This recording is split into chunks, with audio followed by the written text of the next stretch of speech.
చెప్తే వినరా, చావకూడదురా, వద్దురా రే, అన్నయ్య మాట వినరా రే, వద్దు ప్లీజ్ రా రే, నీకు దండం పడతాను రా, దిగరా రే. మనిషి డబ్బులు వెతుకుంటే వెళ్ళచ్చు, పనిని వెతుకుంటే వెళ్ళచ్చు, కానీ చావులు వెతుకుంటే వెళ్ళకూడదురా. చావే మనల్ని వెతుకుంటే రావాలి రే, వద్దు, నీ కాళ్ళు పట్టుకుంటాను, దిగరా.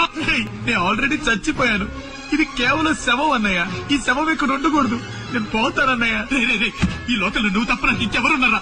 ప్లీజ్ రా, చెప్తే వినరా రే, ఊరేసుకుంటే నొప్పి పుడుతుందిరా, ఆ నొప్పి నువ్వు తట్టుకోలేవురా రే, ఆ నొప్పి నువ్వు తట్టుకోలేవురా రే, చెప్తే వినరా. ఏంటన్నయ్య ఇదో నొప్పే, ఆ నొప్పే తట్టుకున్నాను. నాకు అర్థమైందిరో అన్నయ్య, దాన్ని చంపగానే అక్కడే చచ్చిపోయి ఉండేవాడిని, కానీ చావలేకపోయాను. ఎందుకంటే నాకు అమ్మ నాన్న ఎవరు లేరు కదా, నాకు అన్ని నువ్వే కదా అన్నయ్య. నన్ను కంటికి రెప్పలా పెంచి పెద్ద చేసింది నువ్వేగా. నీలాంటి అన్నయ్య నాకు ఇంకో జన్మలో దొరుకుతాడు లేదో నాకు తెలీదు. అందుకే చివరిగా ఒకే ఒక్కసారి నేను చూసి వెళ్ళాలని నేను ఇంత దూరం వచ్చాను. నన్ను వదిలి వెళ్ళిపోకురా. నేను చూశానన్నయ్య, నేను చూసేశాను, ఈ జన్మకి చాలు, నేను పోతానన్నయ్య, నేను పోతాను, నాకు ఇది వద్దన్నయ్య, నేను పోతాను అన్నయ్య, నేను పోతానన్నయ్య. చెప్తే వినరా, వద్దు,